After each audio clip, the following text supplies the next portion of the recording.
Hello and welcome to the second part of our sport business conversations. This is a collaboration between Sport and Society Journal and Neoma University. Vijay and I were speaking about the human rights issues in Qatar, whether sport is political or not, whether we sense a sense of, we've seen a kind of Western hypocrisy in the attitude towards Qatar, or it is relevant. Some important questions being touched upon. Vijay, in the narrative that we are seeing in the West, everything about the FIFA World Cup in the build-up, we shouldn't go, we should boycott. In the West too, there are issues.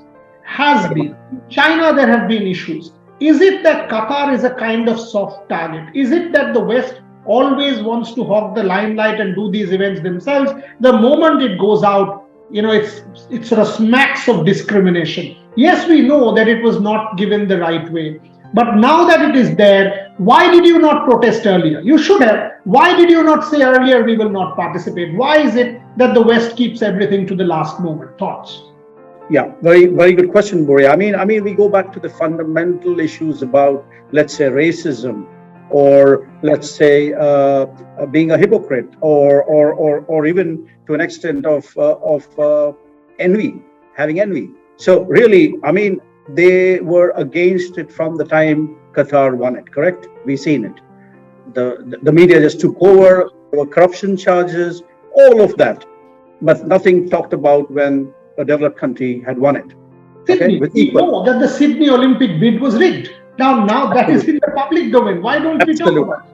Absolutely. So once they were not successful in that bid, they thought they will do everything to make this a failure. Boria, I think this Qatar World Cup will probably be more successful for everything as we see it. It's just begun, but already this World Cup will be known for the big upsets. Japan, Saudi Arabia coming on top. Will this be, Boria, the Asian or developing country World Cup? Will this be? That's the question. Even if they reach the semi-finals and then go on from there, I think a big statement has been made. Also a big statement about now people watching it on the side. People who said they didn't want to be interested are now watching it on the side.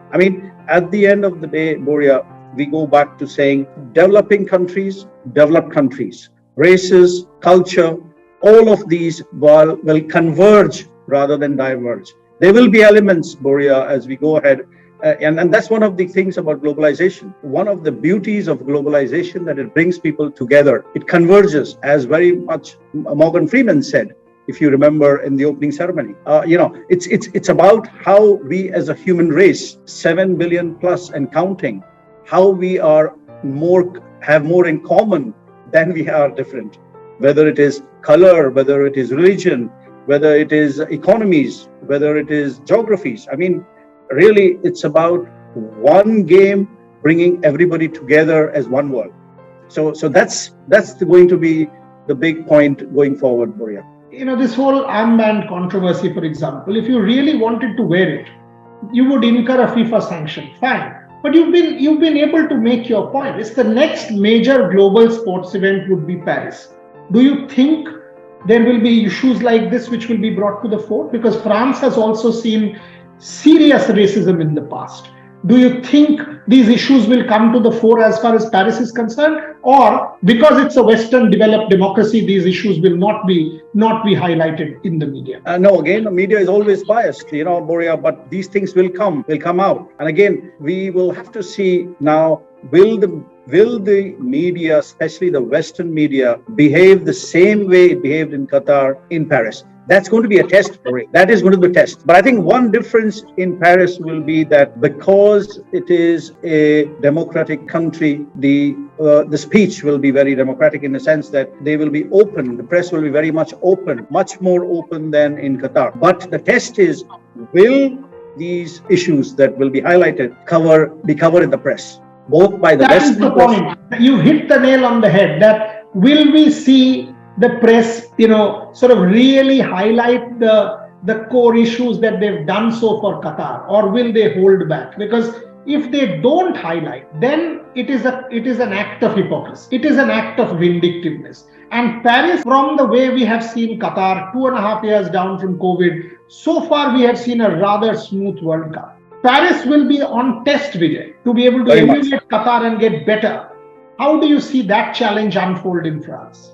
Yeah, I think we should also not undermine the huge strength and power of businesses because they sponsor, you see. Now this is where I very much urge, and many years ago, my friend who is Professor Sasha Buckman, who's in Australia, he and I wrote a piece on what we call the corporate human rights responsibility. Now we talk about corporate social responsibility, but corporations, big businesses also have a responsibility about human rights. And we term it as corporate human rights responsibility. They should be the ones stepping up. They should be, because they're so powerful.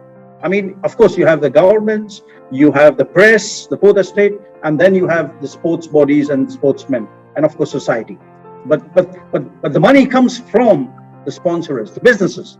And I think the big difference that should happen in all large sporting bodies is the role of the corporates, because they are powerful.